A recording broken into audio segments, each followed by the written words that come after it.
The church was silent when he leaned close, voice low and sharp enough to cut through grief. "Get home now, or I'll drag you back." In that moment, even my daughter's coffin felt safer than the man she'd married. The church bells tolled like a heartbeat that had forgotten its rhythm. Rain tapped against the stained glass windows, tracing paths down the faces of painted angels. I stood near the casket, fingers pressed to the cold wood, wondering if anyone could feel how hard I was trying not to collapse. People whispered around me. Small-town murmurs dressed in black. Their eyes darted toward me, then away, as though grief might be contagious. I didn't blame them. I was a spectacle they couldn't look at for long, the mother who'd outlived her child. The lilies I'd arranged that morning were already drooping. I had stayed up all night trimming stems, trying to make them perfect. My daughter used to tease me for fussing over flowers. "Mom, they're supposed to look alive, not terrified," she'd say. Now they looked exactly how I felt. I caught sight of him, my son-in-law, standing by the pulpit. The black suit didn't fit him the way it used to. His face was leaner, eyes hollowed. He was rehearsing his eulogy, lips moving silently, jaw tight enough to crack. He hadn't spoken to me in months. Not since that night. The priest adjusted his collar and gestured for the family to take their seats. Family. That word hit like a stone. I sat in the front row, hands clasped so tightly my knuckles ached. When he walked past, his cologne, my daughter's favorite, drifted between us. For a moment I almost reached out. But then I remembered the look he'd given me at the hospital. The look that said, "This is your fault." The service began. Hymns blurred into sobs. Each word the priest said felt like it was meant for someone else's daughter. Mine was too bright, too alive to fit inside that wooden box. When it was time for family to speak, I hesitated. I wasn't sure if I deserved to. I could already feel his eyes burning into me, daring me to stay silent. But silence was what killed us in the first place. I rose anyway. My knees trembled as I walked to the podium. The room seemed to shrink. Every breath echoed. My daughter, I began, voice breaking, was the kind of person who loved too deeply. Maybe too much. He flinched. Just a twitch, but I saw it. I swallowed hard. She believed people could change. She believed love could heal what anger breaks. My throat tightened. She got that from me. But she also learned what happens when love becomes fear. The air shifted. Whispers rippled. His hand clenched around the folded paper in his lap. I didn't look at him again. I finished quickly, voice cracking, and stepped down. As I passed, his voice cut through the murmurs, low, venomous, meant only for me. "Get home now, or I'll drag you back." Froze. My heart stopped before starting again. Eyes turned toward us. The priest hesitated mid-blessing. He smiled, that polite church smile, and whispered, "Go on. Don't make a scene." I walked out before I screamed. Hey there, my dear family and friends.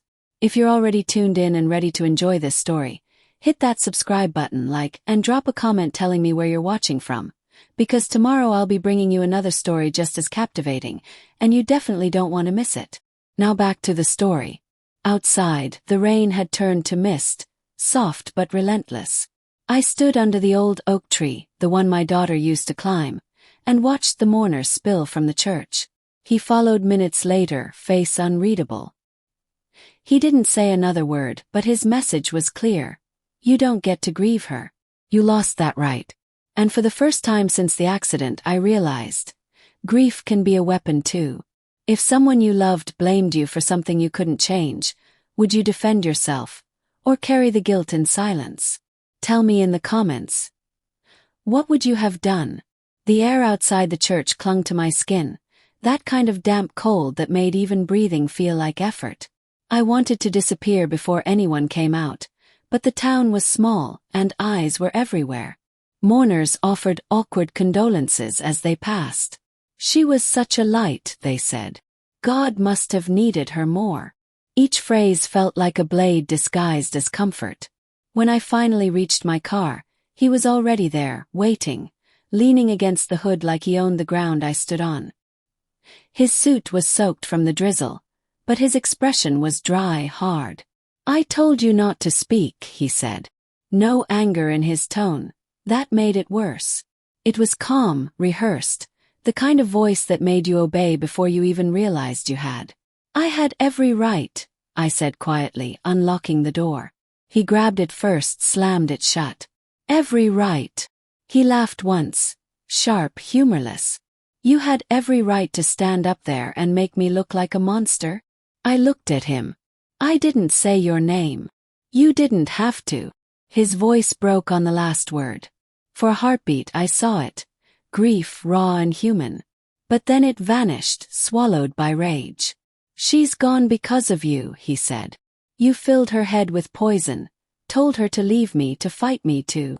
I told her to be safe." "Safe?" He took a step forward. "You think anyone's safe after what you did?" The rain fell harder now. Drops slid down his face, indistinguishable from tears. I backed away, but he followed, lowering his voice to a whisper. "Get home. Or I'll drag you back myself." The words hit like thunder. He wasn't talking about today, he was talking about control, about how grief had become another leash. People were starting to notice. A few heads turned from the church steps. I took another step back. "You need to leave," I said. He smiled, a thin, broken thing. "You always were the problem." When he walked away, the world seemed quieter, but my pulse wouldn't slow. I got in the car and locked the doors. My hands were shaking so hard I could barely turn the key. Through the windshield, I watched him kneel by her grave, the grave they'd chosen without me, and rest his hand on the wet earth. His body shook, shoulders jerking with sobs. And just like that, my anger cracked. Because for all his cruelty, I could see what lived beneath it. A man drowning, clawing at the only person left to blame. But that didn't make the threat less real. That night, I sat on my daughter's bed, surrounded by the faint scent of her lavender perfume. Her photos lined the walls, her smile frozen, eyes bright with a life I could never give back. On the nightstand was a framed wedding photo. Her in white, him beside her, both laughing. My daughter had once told me, "He's my forever." I remembered the bruise she'd hidden under her sleeve that Christmas. The way she said, "It was just an argument, Mom." Grief twisted in my stomach like wire. The phone rang once. His number flashing on the screen, and I couldn't answer. I unplugged it, sat in the dark, and listened to the rain against the window. He'd said, "Get home," like it was an order, like I still belonged in the cage my daughter never escaped. But something inside me shifted that night. Maybe it was defiance, or maybe it was survival. Either way, I whispered to the empty room, "No one drags me back again." The thunder outside swallowed my voice, but I think she heard me. When someone uses love as a weapon, what's harder? Walking away, or accepting you'll never get closure? Tell me in the comments. Which one hurts more for you? For 2 days, the house was silent except for the ticking of the old wall clock. I moved through the rooms like a ghost, folding blankets, watering plants that no longer needed care, pretending I could tidy away grief. The police never came and I never called them. I told myself it wasn't worth stirring the ashes. He hadn't touched me. He hadn't done anything wrong. But my body didn't believe that lie. It stayed tense, alert, as though waiting for a door to slam. On the third morning, I found a note slipped under my door. "We need to talk. I'll come by at 6. Don't make this harder." No signature, but I didn't need one. I stared at the handwriting for a long time. That rigid, deliberate scrawl I'd seen on my daughter's birthday cards, grocery lists, arguments written in text messages she deleted before I ever saw. Part of me wanted to tear it up. Another part, the one that still saw him as the man who'd made my daughter laugh, told me to listen. When 6 o'clock came, I hadn't eaten. I hadn't even changed out of my robe. The sound of his car crunching the gravel outside made my stomach drop. He didn't knock. He just opened the door like it was still his house. "I needed to see you," he said, brushing past me. His voice was softer now, almost pleading. "I shouldn't have said what I said at the funeral. I was angry." "You were cruel," I said quietly. He nodded, not looking at me. Maybe. But you don't understand what it's like to lose her. My heart twisted. Don't I? He turned then, eyes red, jaw trembling. You don't understand my loss. You had your daughter for 30 years. I had her for 5. He sat down at the kitchen table, head in his hands. For a second he looked small, a man undone by pain. Almost reached out. But then his next words froze me. She used to come here when we fought, he said. You told her to stay away from me. You told her to leave her home. I told her to be safe, I repeated, voice shaking. She was my wife, he snapped. You turned her against me. I set my teacup down, hard enough to spill. If you loved her, you wouldn't have made her afraid. He looked up slowly, his gaze dark and heavy. She was afraid because you filled her head with lies. Silence. Only the rain against the window, the tick of that clock. Then he stood. I'm done talking. When he left, I realized my hands were trembling. The smell of his cologne lingered, that same sickly sweetness that used to fill my daughter's house. That night, I went into her old room again. I pulled the photo album from under her bed, one he'd forbidden her to bring when they married. The pages were filled with moments. Her graduation, her first apartment, her smile beside me in the kitchen. On one page, tucked behind a Polaroid, I found a letter addressed to me. The handwriting was shaky, rushed. Mom, if anything happens to me, please know it wasn't your fault. I wish I'd been brave enough to leave sooner. My chest tightened so hard I couldn't breathe. My throat burned. I sat there for hours, the letter in my lap, replaying every moment I hadn't spoken up. Every time I'd told her, he's just hurt. He'll calm down. I wanted to believe I could save her without breaking the family, that I could love her enough to make her safe. But silence had been my sin. The next morning, I packed the letter into a drawer. Not because I wanted to hide it, but because I wasn't ready to face what it meant. At noon, the phone rang again. His voice was hoarse. I left something for you, he said. It's in the mailbox. When I opened it, there was only an envelope. Inside was a photo. Him and my daughter, smiling, arms wrapped tight. On the back, in his handwriting, you took her from me once. Don't do it again. The edges of the picture trembled in my hand. I sat down on the porch steps, cold air biting my skin. Part of me wanted to scream, to call the police, to tell someone what he'd done. But another part whispered what every victim hears. Who would believe you now? So I did what I'd always done. I folded the threat into silence. And that silence became the cage I swore I'd never step back into, yet somehow had built around myself again. Have you ever stayed silent to keep the peace, even when silence cost you everything? Tell me in the comments. When does silence become its own kind of violence? 3 days later, the lawyer called. His voice was gentle, rehearsed, the tone of a man who's handled too many estates and too much sorrow. There are a few personal effects, he said. Items belonging jointly to your daughter and her husband.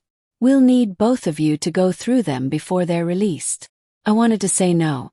I wanted to hang up, pretend it didn't matter. But the words that came out were, when? Tomorrow morning. The office smelled of old paper and coffee when I arrived. He was already there, standing by a cardboard box labeled personal belongings. His tie was loose, hair disheveled. For a moment, he looked less like an enemy and more like a man who hadn't slept in days. Neither of us spoke as the lawyer explained the process. When he left us alone to begin, the silence filled every inch of the room. The first thing I pulled out was her sweater, pale yellow, soft with wear. I pressed it to my face, and the faint scent of her shampoo hit me so hard I nearly broke. She loved that one, he said quietly.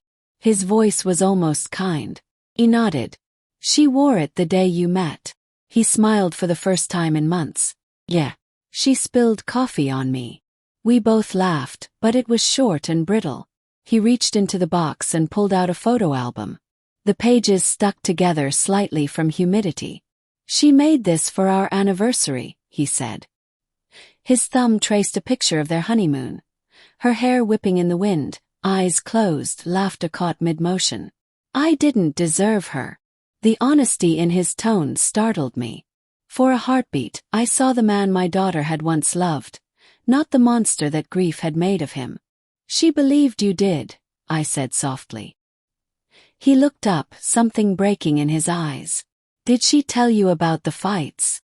I hesitated. She told me she was trying. He exhaled. She tried too hard. We fell silent again. The air between us thickened with everything unsaid. When we reached the bottom of the box, there was one last item, a small journal with a cracked leather cover. My fingers brushed the initials on the front. A.L. My daughter's. She kept that in the drawer by her bed, he murmured. I never read it. I turned it over slowly, then set it on the table between us. Maybe we shouldn't. He nodded, but neither of us moved it away. The journal sat there, pulsing like a heartbeat neither of us wanted to touch.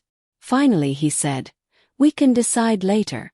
I have some of her things at the house. You can take them. My stomach clenched. I don't think that's a good idea. She'd want you to, he insisted. There's a box of her childhood stuff, photos, letters. It should go to you. He was right, but the thought of stepping into that house again, the one where she'd cried, laughed, and finally died, made my breath catch. Still I nodded. Tomorrow then. When I got home that night, I found myself pacing, restless. Something had shifted. The anger that had kept me alive these past weeks had dulled, replaced by a quiet confusion. He'd been gentle today. Was it real? Or just another kind of manipulation? I stared at the yellow sweater folded in my lap. It smelled like her. Sunlight, lavender, and warmth. I pressed it against my chest and whispered, "Tell me what to do, sweetheart. Please." The next morning when I arrived at his house, he was sitting on the porch steps, staring at nothing. A single mug of coffee steamed beside him. "I made one for you," he said almost shyly. I took it, the warmth seeping into my palms. For a moment, neither of us moved. Inside, the house was exactly as she'd left it. Her shoes by the door, her scarf hanging on the coat rack, a half-finished puzzle on the dining table. Time hadn't moved here. He gestured toward a cardboard box. "That's everything." I crouched, picking up a stack of photos. In one, she stood in front of the ocean, holding her arms wide. In another, she was baking, flour dusting her nose. "She looks so alive," I whispered. "She was," he said. His voice cracked. "Until we weren't." I looked at him. His eyes glistened, his hands trembling slightly. The man who had threatened me days ago now seemed fractured, hollowed out. And for the first time I saw something I hadn't expected. Not menace, but pain so deep it had nowhere left to go. He turned away quickly, rubbing his face. "I'm sorry," he murmured. "For the other day. For everything." The apology hung between us like fragile glass. I didn't know if I could believe it yet. But I also knew this. We were both standing in the ruins of the same love, both desperate to make sense of it. I reached for the journal again. "Maybe tomorrow," I said. "We'll read it together." He nodded, eyes still wet.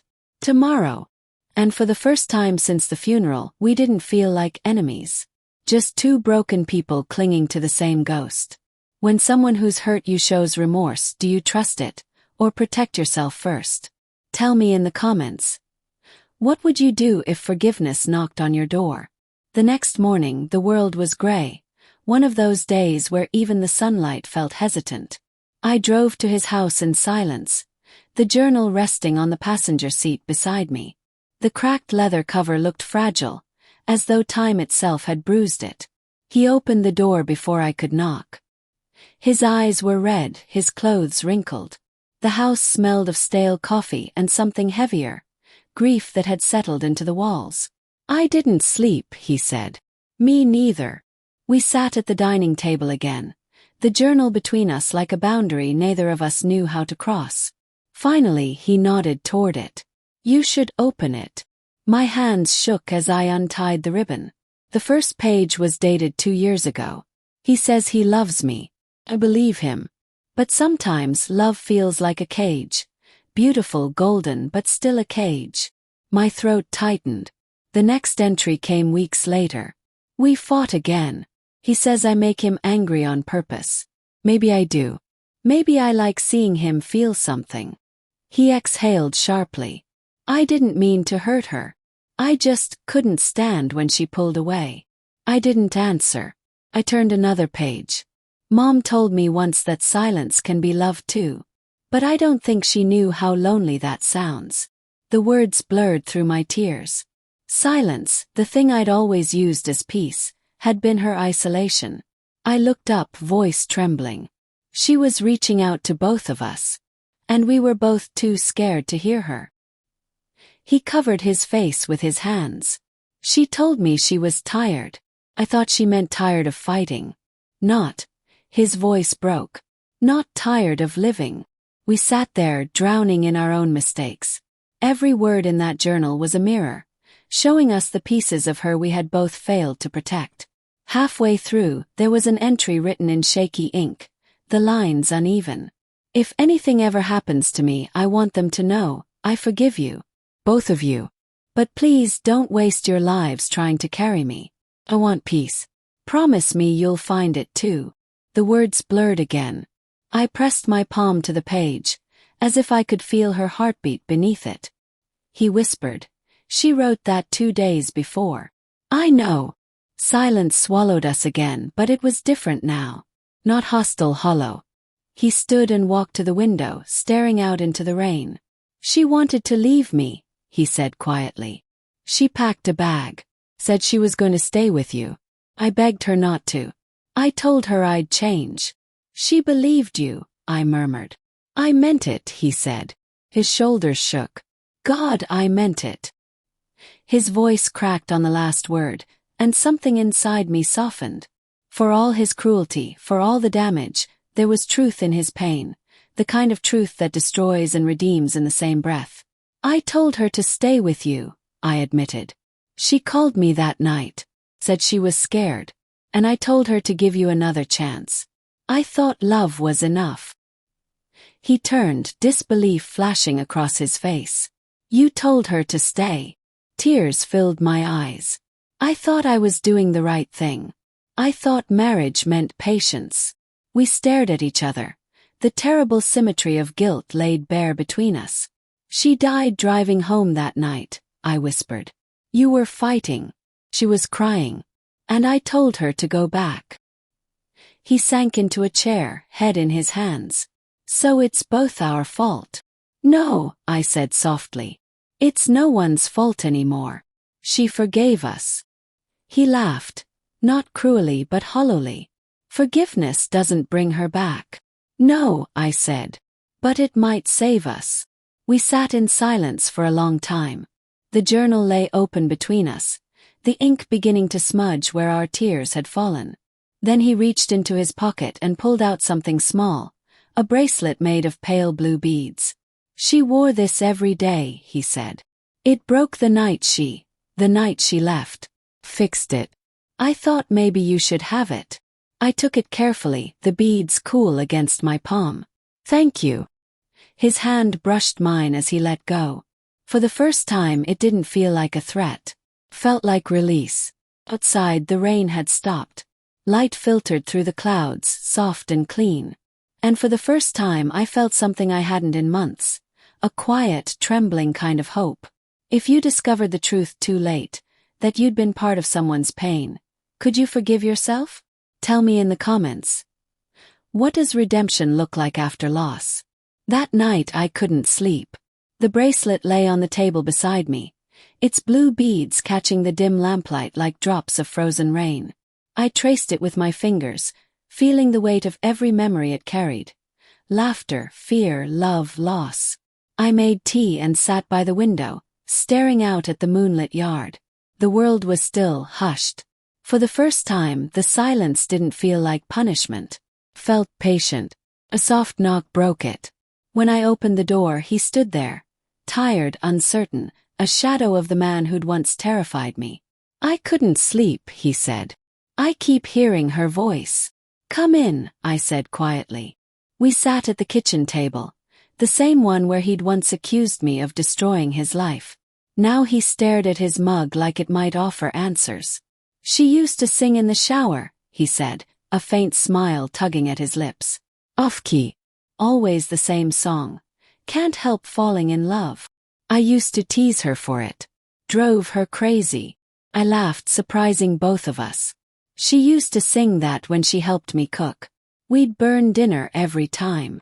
He chuckled softly. Guess she never improved. The laughter faded into quiet, but it wasn't awkward. It was gentle, almost comforting, like we'd both found a small piece of her hidden in the memory. He glanced at the bracelet on the table. She made that for me, he said. When I got promoted. Said it would remind me to stay kind. I broke it the night we fought. She would have forgiven you, I said. Yeah, he sighed. That was her curse. She forgave everything. I looked at him for a long moment. Maybe that was her gift. He didn't answer right away. His eyes glistened, and for the first time I saw something in him I hadn't before. Not rage, not guilt, but sorrow that wanted to heal. She used to tell me you were the strongest woman she knew, he said softly. I shook my head. She thought that because she didn't see how much I hid. He smiled faintly. Guess she learned that from you too. We fell into silence again, sipping tea. The rain began to fall outside. Light, rhythmic, a lullaby against the glass. She wanted us to stop fighting, I said finally. Her last words in that journal, they weren't for one of us. They were for both. Maybe this is what she meant. He nodded slowly. Maybe this is how we honor her. Not by pretending she didn't hurt, but by making sure we don't waste what's left. I looked down at my hands. Do you ever think she's still here? Watching? He gave a sad smile. If she is, she's laughing at us right now. Crying over tea like two guilty teenagers. I laughed. A real laugh this time. It echoed off the kitchen walls, bright and raw, and for a second I almost heard her laugh with me. We talked for hours, not about the accident or the fights, but about her favorite books, the time she tried to bake a pie and burned it black, the way she used to dance barefoot in the living room when she thought no one was watching. When I glanced at the clock, it was nearly dawn. The horizon was beginning to lighten, painting the clouds with pink. He looked at me and said, "Thank you. For not giving up on her, or on me." I wanted to tell him I had given up many times. But maybe survival counts as faith too. He stood stretching. I should go. At the door he hesitated. Would it be okay if I came by tomorrow? We could sort through the rest of her things. Together. For a moment, I saw the flicker of who he used to be. The man she'd loved before anger devoured him. And though my heart still ached, I found myself nodding. Yes, tomorrow. After he left, I watched the sun rise. The light spilled through the window, washing over the kitchen, touching the bracelet, the teacups, the photo on the counter. It was the first morning that didn't feel like morning. And though I knew peace wouldn't last forever, for that brief, trembling moment, it was enough. When healing begins between two people who once blamed each other, is it trust or necessity that brings them together? Tell me in the comments. What do you think forgiveness really means? He came the next day right on time. A strange sense of calm followed him through the door, the kind that made me believe maybe, just maybe, we were learning how to coexist. We worked quietly, sorting through her boxes in the living room. The air was filled with the scent of old perfume and dust. There were photographs, worn books, letters in her handwriting that made my heart ache with every word. He handed me a small box I hadn't seen before. Red velvet, faded at the corners. She hid this behind the bookshelf, he said. I thought it was empty. Opened it. Inside were folded letters. Dozens of them addressed to me. My pulse quickened. The top one was dated 3 months before she died. Mom, I don't know how to talk to him anymore. Sometimes I feel like I'm married to his anger. I'm scared. But I still love him. I just wish he'd see me instead of everything he's lost. My vision blurred. I read another. You always told me forgiveness is strength. But what if forgiveness makes me disappear? He froze. I didn't know she wrote you. She never sent them, I said quietly. He looked at the pile of unopened letters. His face went pale. There's more. Yes. My voice cracked. There's one for every month of the last year. He stood abruptly, pacing. She was scared of me. She was scared of losing you, I said. He shook his head. No, you don't get it. I made her scared. The confession hit the air like thunder. I flinched, not from fear, but from the rawness in his tone. She'd try to talk, he said, his voice trembling, and I'd twist her words. I'd tell her she was ungrateful, dramatic. She'd cry, and I'd walk away because I couldn't face what I was doing. I was turning into my father. He sank into the chair, shaking. He used to yell at my mother. The same words, the same silence. I swore I'd never be him, and I became him anyway. I swallowed hard, my chest tightening. Why didn't you tell her that? Because I thought I'd lose her if I admitted it. His eyes were wild with guilt. And I lost her anyway. For a moment neither of us spoke. The only sound was the clock ticking in the hallway. Slow, heavy, merciless. Then I said it. You already did lose her, long before that night. He looked up, startled. She was fading, I continued. Not just because of you, but because of us. We kept asking her to be the glue, to hold everything together while we kept pulling it apart. His expression hardened, pain flashing behind his eyes. Don't turn this on yourself. I'm not, I said. But I'm not letting you carry it alone either. He stood, voice rising. You think this is equal. You didn't hit her. You didn't break things. You didn't scream until she flinched. The room trembled with the force of his voice. My hand shook, but I didn't back down. No, I didn't. But I also didn't stop her from staying. He slammed his fist against the wall, the sound echoing through the house. I killed her, he shouted. Not with my hands, but with every damn word I ever said. The silence afterward was deafening.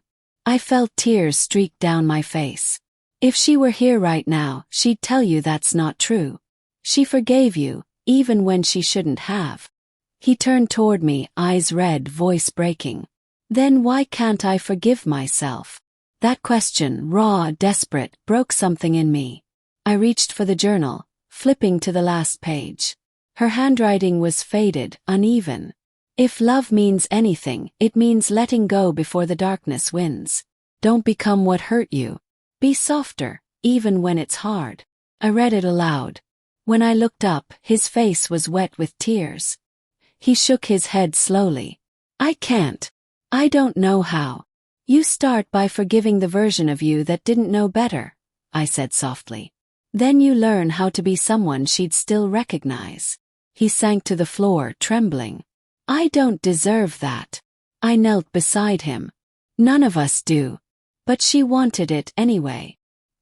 He pressed his forehead against his knees, whispering, I miss her so much.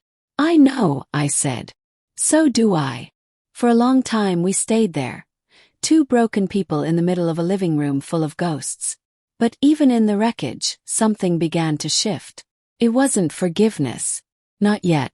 But it was the space where forgiveness could someday grow. Can love survive after it's shattered by guilt and loss? Or does forgiveness always come with scars? Tell me in the comments. Would you forgive someone who finally confessed too late? The house was silent the next morning. I woke before dawn, the sky still bruised from night. My chest felt heavy, not from exhaustion, but from everything that had been unearthed the day before. The letters, the screaming, the tears. It all lingered in the corners of my mind like smoke that wouldn't clear. I made coffee and sat by the window, the cup warming my hands. The quiet felt different now. Not peaceful but full of questions. Had I done the right thing by staying? By listening? Or had I let guilt convince me that compassion was the same as absolution? My phone buzzed once. Message. Him, I can't come today. Need space. I stared at it for a long time. I typed a reply, deleted it, typed again. Finally I wrote, "Me, take what you need. But don't disappear." I set the phone down, heart pounding. For the first time since the funeral, I realized how much I'd come to rely on his presence. Not for comfort, but for direction. Every emotion I'd buried seemed tied to him, to the wreckage we shared. And now, with that connection gone, I felt lost again. Outside, a soft drizzle began to fall. The world seemed to blur, the sky, the trees, even my reflection in the glass. I whispered, "What now, sweetheart? What would you want me to do?" The answer came not in words, but in memory. Her voice laughing, saying, "Mom, you always wait for people to come to you.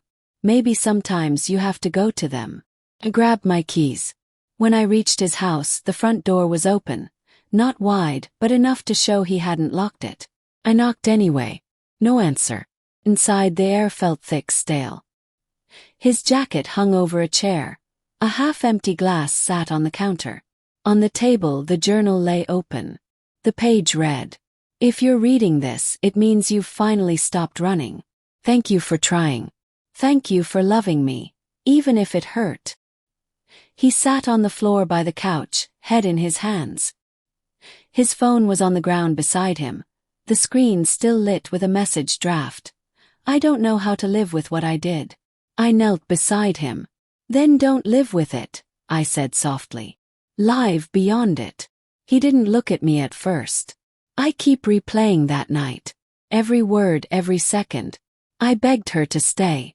I told her she was selfish for leaving. And she still smiled when she said goodbye. Tears filled my eyes. She smiled because she loved you. That's who she was. He shook his head. "You should hate me." "I did," I admitted. But hate kept her ghost alive in the wrong way. "I want to remember her with peace." He looked at me, then really looked at me. "How do you do that? After everything?" "Because I lost her too," I whispered. "And because she wouldn't want us to keep punishing each other for loving her imperfectly." He closed his eyes. A long silence stretched between us, not cold this time, but heavy with decision. Finally he spoke. "I don't think I can ever forgive myself completely." "Then don't," I said gently. "Forgiveness doesn't mean forgetting. It means not letting the guilt decide who you become." He nodded slowly, tears streaking down his face. "Then who am I supposed to become?" "Someone she'd still recognize," I said. "Someone softer." He reached for the bracelet, her bracelet, still on the table from the night before. He held it out to me. "Then maybe this belongs to both of us." I took it, the beads cool against my skin. "Maybe it does." For a long moment, we just sat there. Two quiet figures surrounded by the echoes of a woman who had loved us both enough to forgive us before we ever deserved it. The rain outside turned steady, rhythmic, almost comforting. "I think I'll move," he said suddenly. "Somewhere small. Near the coast." She always wanted to live by the sea. "She'd like that," I said. He hesitated. "Would you come visit sometimes? I don't want to leave things unfinished." I smiled faintly. "I think she'd haunt us if we didn't." He laughed softly, wiping his eyes. "You're probably right." When I left the house that morning, the rain had stopped. The air smelled clean, like renewal. For the first time, I didn't feel like I was leaving something behind. I felt like I was walking toward something. When someone finally admits their deepest wrong, would you choose to hold on or let go? Tell me in the comments. What does moving beyond forgiveness mean to you? 6 months passed. The seasons shifted, the air grew softer, and for the first time in a long while, I could look at the sky without feeling like it was mocking me. The bracelet sat on my wrist every day now. Its blue beads had warmed with time, smooth against my skin, a reminder not of loss but of what we survived. Life didn't go back to normal. It never does after death. But it began to grow around the pain, like wildflowers breaking through the cracks in stone. He moved to the coast, just like he'd said. Sent me a picture once. The ocean stretching endless behind him. A small cottage with wind chimes hanging from the porch. He looked different. Older, softer, sun-touched. I kept his number saved, though we didn't speak often. We didn't need to. Some connections live best in quiet understanding. Today was her birthday. I stood by her grave, the morning sun spilling over the marble. The flowers I'd brought, her favorites, white lilies, trembled in the breeze. I finally read the last page, I said softly, kneeling. Your journal. I waited until I could handle it. I opened the small book, the leather now worn from my hands. The final entry was short. If you're reading this, it means you're still here. Please don't spend the rest of your life in my shadow. Remember me when you smile, not when you break. I smiled through the tears. You always knew how to say the right thing, even when you didn't get to say it aloud. The wind shifted, rustling the trees. Somewhere nearby, a bird sang, light, effortless, as if reminding me that life continues. I closed the journal and pressed my palm to the grave. He's doing better, I whispered. We both are. You'd be proud. A faint laugh escaped me. You were always trying to fix us. Turns out you still are. As I stood to leave, I saw a car pull up by the gate. He stepped out, holding a small bouquet. We didn't speak for a long time. Just stood there, side by side, letting the silence speak for us. She'd like this place, he said finally. It's peaceful. She used to say peace was overrated, I replied with a smile. She wanted life to be loud, messy, full. He nodded, eyes shining. She got that. Every bit of it. We both laughed. Soft, genuine. Felt good even if it hurt. He placed his flowers beside mine and knelt. Hey, Angel, he murmured. You were right. We're learning. When he stood, he turned to me. I used to think forgiveness was a one-time thing, he said. Like a door you walk through and it's done. But it's not. It's waking up every day and choosing not to hate yourself again. He nodded. That's how love works too. We started walking toward the car together, the gravel crunching beneath our feet. He said, I was scared to come today. I was too, I admitted. But I'm glad I did. So am I.